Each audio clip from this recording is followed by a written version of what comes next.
1942, January 5th. The attack on Pearl Harbor did more than just ignite a war, it shattered America's logistical complacency. With the Pacific now a vast contested expanse, the United States Navy faced an impossible mandate. They had to project power across thousands of miles of ocean. Crucially, no infrastructure existed to support this effort. Admiral Ben Morrell, the chief of the Bureau of Yards and Docks, understood this immediately. He knew the war would be won not just by sailors and pilots, but by engineers and dirt movers. "We will need to build cities in the jungle," he declared, "and they must be ready to fight for them." The immediate problem centered on the civilian contractor, but skilled men were readily available. The Hague Convention presented a danger.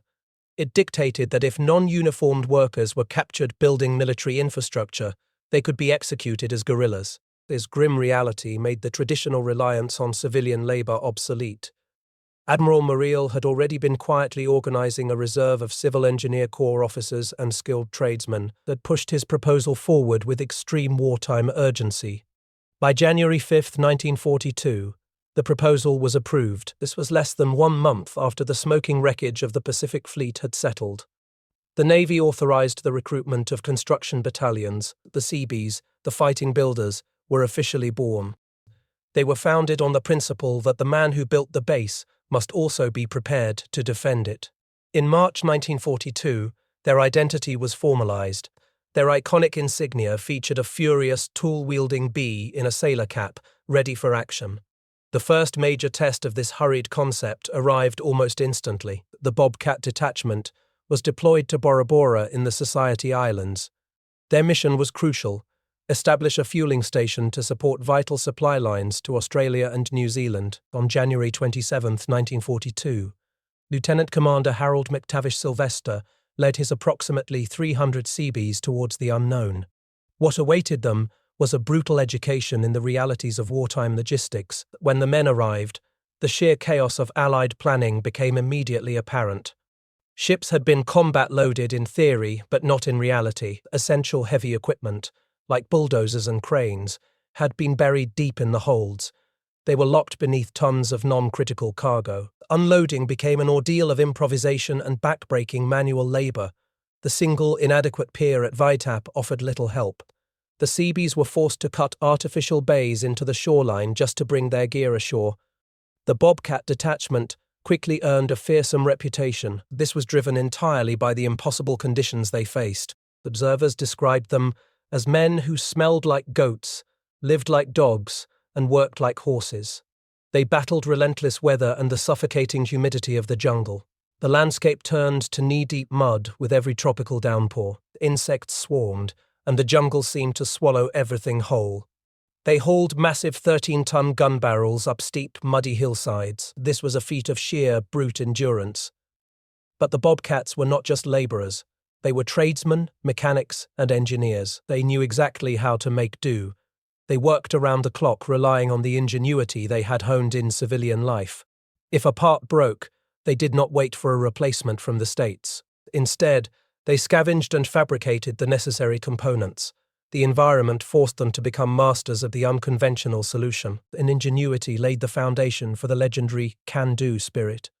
By the June 15th deadline, the mission was complete. Despite the logistical failures and crushing conditions, they had succeeded. They erected a complete fuel depot that they built 400 Quonset huts for the 4,000 army troops. They also established a functioning water supply via a 13-mile pipeline. Bora Bora was a success, but more importantly, it was a crucible. The experience proved that the Seabee concept was sound. A uniformed construction force could indeed operate in a combat zone. But it highlighted the urgent need for better training and standardized equipment. Most critically, it demanded a revolution in combat loading and supply coordination. The lessons hammered out in the mud of Bora Bora served as the invaluable blueprint for every Seabee operation that followed. It transformed them from a chaotic collection of resourceful civilians into a disciplined, indispensable force. This force would soon reshape the entire war in the Pacific. 1942, September 1st. The lessons learned in the mud of Bora Bora were immediately thrust into the crucible of the Pacific War's turning point, Guadalcanal. The stakes were existential. The Japanese objective was simple: They intended to destroy Henderson Field and cripple American air power. This would guarantee air and sea superiority over the Solomon Islands. Lieutenant Commander Paul Blunden arrived with Companies A and D of the 6th Battalion. He found what he later described as a mud hole. The runway was barely functional and losing planes daily to accidents caused by the treacherous surface. Under relentless Japanese artillery and air bombardment, the Seabees began a frantic, round-the-clock effort. They had to keep the runway operational. The enemy knew that if the planes stopped flying, the Marines on the ground would be doomed. Every Seabee knew the danger was immediate. They took shelter in shallow trenches that offered little protection from shrapnel. Moments later, they were back on the runway leveling bomb craters. They laid mast and matting, interlocking steel strips that provided an all-weather pierced plank surface. The work was done incredibly close to the front lines. During one furious counterattack, Marine lines were pushed back to within 150 feet of the strip, yet the construction continued unabated. The Seabees' speed quickly became legendary. It was a testament to their heavy equipment and sheer grit. They could repair bomb damage in a fraction of the time it would take the Japanese, and 14-inch naval shells hit, burying men in their shallow foxholes. Heroes emerged. Figures like Howard Osborne and Duncan Gillis earned the Silver Star. They pulled their comrades out from under heavy shellfire. The airfield was a magnet for death, yet the Seabees refused to be grounded. During one air raid in early October, Seaman Second Class Lawrence Bucky Meyer took action. This young man had likely never expected to see combat. He heroically manned a machine gun, shooting down an enemy Zero. Tragically, he was killed just 2 weeks later. The continuous, almost miraculous repair work at Henderson Field was the pivot upon which the entire battle turned. It ensured that the Cactus Air Force could launch daily sorties. This provided the air superiority necessary for the Marines to hold their ground. Major General Vandegrift lauded their critical role. He acknowledged that without their efforts, the island would certainly have fallen. When Admiral Chester Nimitz later visited the completed strip, he expressed disbelief at the speed of construction. He humorously described how he had to run to avoid being shoveled into the sea by the industrious Seabees. The Seabees' ability to move as much dirt as 150 Japanese laborers proved a crucial point. The Battle of Guadalcanal was not just a naval or infantry engagement. It was fundamentally a logistical one, won by the men who kept the planes flying. As the tide began to turn in the Pacific, the Seabees' ingenuity was redirected. It was needed to address the immense logistical hurdles of the European and Mediterranean theatres. The initial challenge was the lack of natural ports and the dangers of shallow water landings. Captain John Laycock had pioneered the pontoon system. He saw his innovation come to fruition in the Mediterranean. These modular steel boxes could be assembled into powerful floating barges and causeways. They quickly became indispensable. The invasion of Sicily in 1943 showcased their utility perfectly. They allowed landings on previously inaccessible shallow beaches. This was achieved using a 300-foot causeway. Chief Carpenter's mate Albert Unkenholtz exemplified the Seabee dual role during this operation. Amidst the chaos of the landing, he rescued 90 men from a burning LST, but the ultimate test of large-scale engineering came at Normandy for Operation Overlord. The French coastline presented daunting geographical obstacles to the landing forces. These included steep beach gradients, treacherous sandbars, and extreme tides. The tides receded as much as a half-mile, leaving landing craft hopelessly stranded. To overcome this critical problem, the Seabees developed two massive, unprecedented solutions. First were the Rhino ferries. These were pontoon barges resembling rhinoceroses, designed by Captain Laycock and Captain T.A. Hussey, as ferries could move LSTs and cargo through the treacherous shallow waters. They acted as massive, self-propelled ramps onto the beaches. Winston Churchill recognized the sheer audacity of the plan and championed the idea. This resulted in the assembly of 22 2,802 pontoons. This was enough material for causeways stretching over 10 miles. Despite orders to stand clear due to rough seas during the initial D-Day landing, Lieutenant Robert Stilgenbauer refused to wait. He landed his Rhino Ferry No. 10 directly onto the beach, delivering vital cargo. Ensign Lawrence Karnowski became the first Seabee to win the Navy Cross.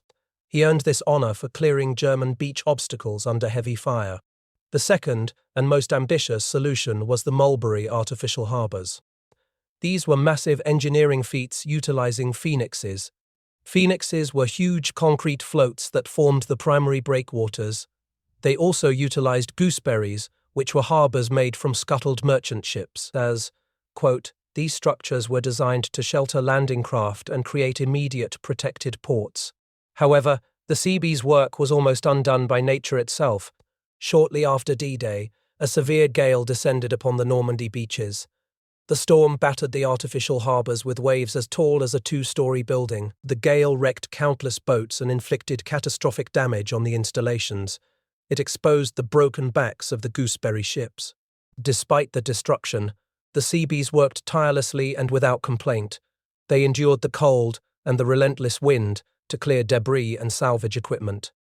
By the end of June 1944, they had resurrected the capability to handle massive cargo flows. The Rhino ferries were back in full operation. The LSTs were soon unloading directly onto the repaired beaches. The successful deployment and sustained operation of these engineering marvels were crucial for the invasion's success. They mitigated the environmental hazards of the coastline. They ensured the continuous flow of the millions of tons of supplies and men necessary to establish and expand the beachhead. The victory in Europe, like the victory in the Pacific, ultimately hinged on the Seabees' ability to build, fight, and adapt. The advance across the Pacific was defined by a series of escalating logistical crises. These culminated in the 1944 campaign for the Marianas. The strategic prize Saipan, Guam, and Tinian was immense. It offered the first opportunity to establish long-range bomber bases. These bases would be capable of striking the Japanese homeland directly.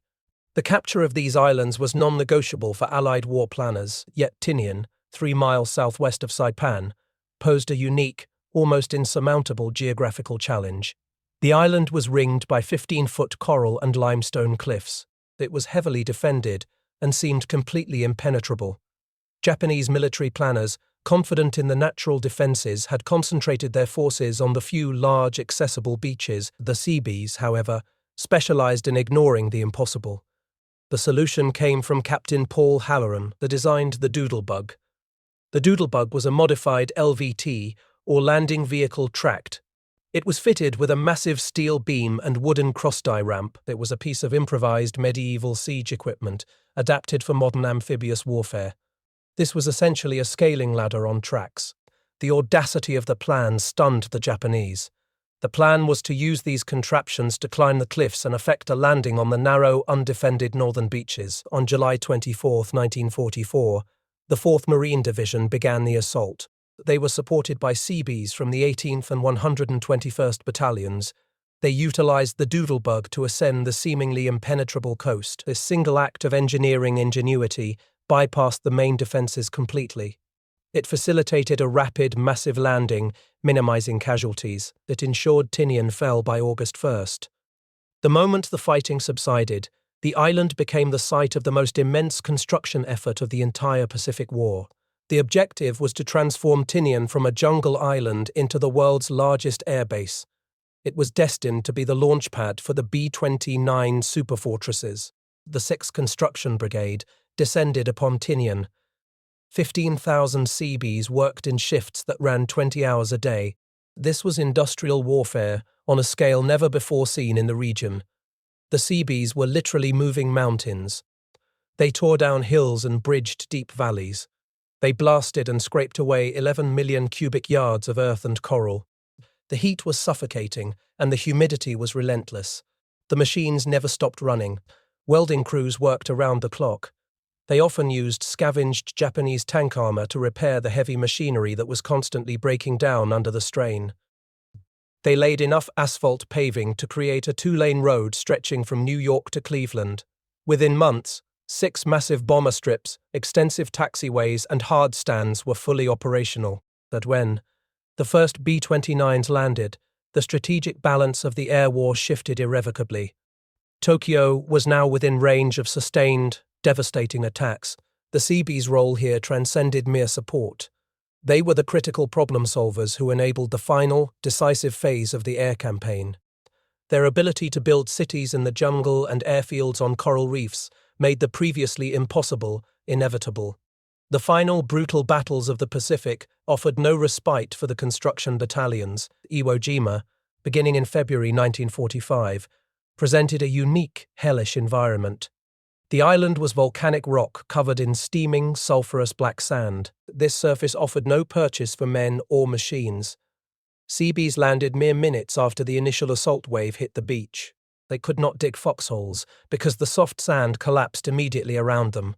They were pinned down by the withering fire from Japanese tunnels. That their mission was paramount: create emergency landing strips for the crippled superfortresses returning from Japan.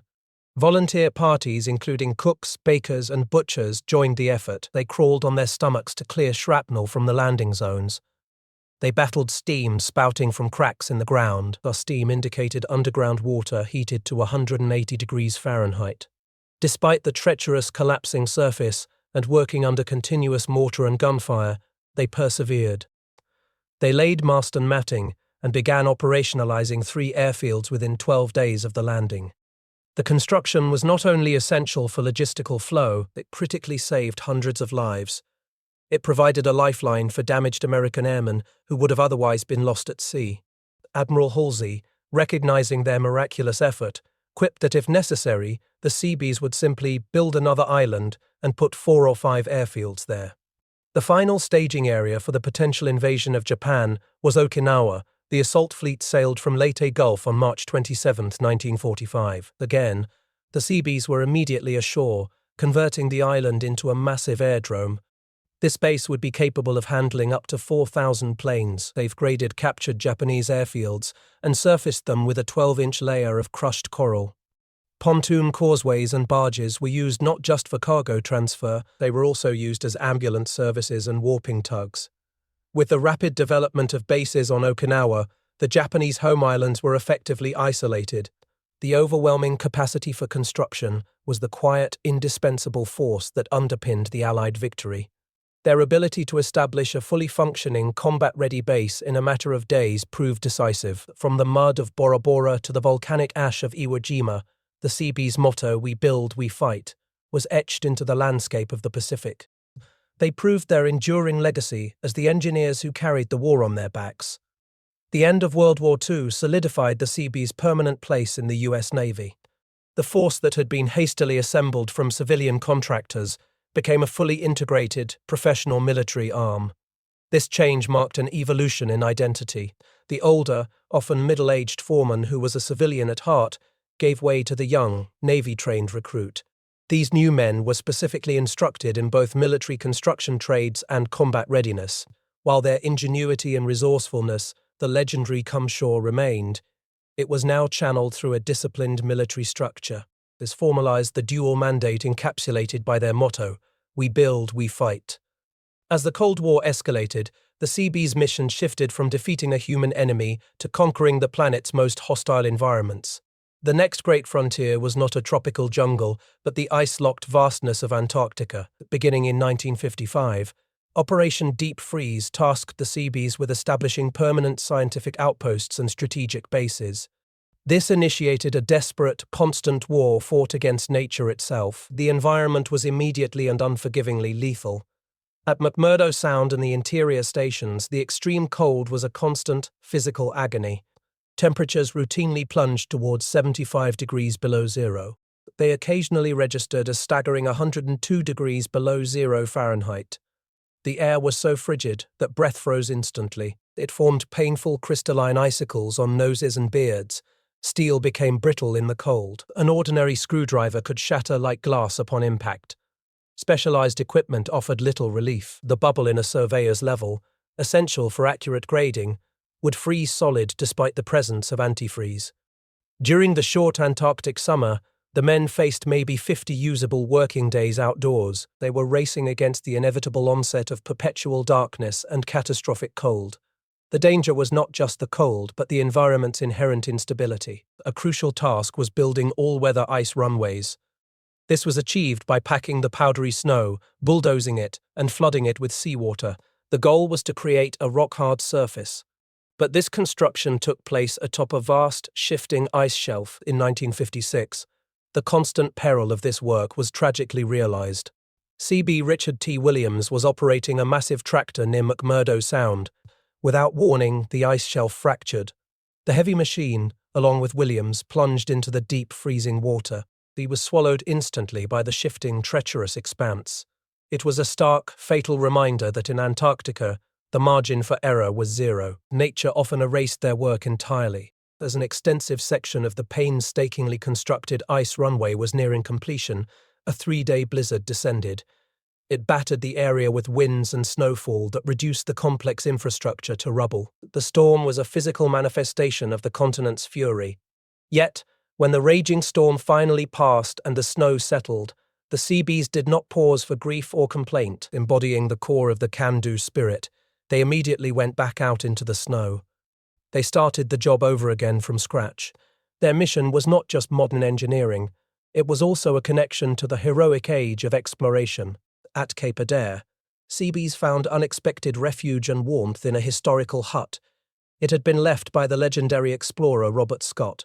They utilized the coal he had left behind over 50 years prior. This provided temporary shelter that linked their modern, technologically advanced mission to the raw survival of the early pioneers. The ultimate triumph was the establishment of the permanent South Pole Station. This complex of buildings was constructed from wood, glass, wool, and aluminum. The structures were connected by tunnels. This allowed personnel to move without exposure to the lethal external temperatures. The Seabees' preparatory work enabled the historic arrival of Admiral George J. Dufek's plane. This was the first human landing at the South Pole. It was a feat of logistics and engineering that opened the continent to sustained scientific endeavor. Even in this frozen realm, the Seabees found unique, almost absurd challenges. At Cape Adare, they had to establish a perimeter against an unexpected adversary. This was an army of 150,000 Adelie penguins in January 1957. A determined Seabee crew attempted to fence off a 4-acre patch for construction. This initiated a comical yet fiercely determined battle against the dense, squawking colony. An intervening blizzard undid their first attempt, scattering the men and destroying the early barriers. Nevertheless, the Seabees returned to their task. They ultimately achieved a hard-won coexistence. They rebuilt the fence, establishing a fragile peace with the penguins that symbolized their tenacity in overcoming every conceivable obstacle.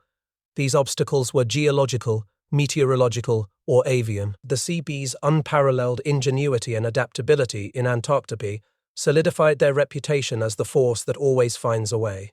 They created airstrips on ice, built nuclear power facilities at McMurdo, and established permanent stations in the most extreme environment. This continuous deployment and adaptation across the globe definitively debunked the myth that they were solely a World War II phenomenon. They traveled from the tropical rainforests of Cuby Point to the glacial landscape of the South Pole. This confirmed their vital, ongoing role in projecting American military and scientific power. They were and remain the embodiment of the can-do spirit. If you value these historical accounts, please subscribe to the channel and like this video. It helps us preserve these stories. And please, share your own memories or thoughts in the comments below.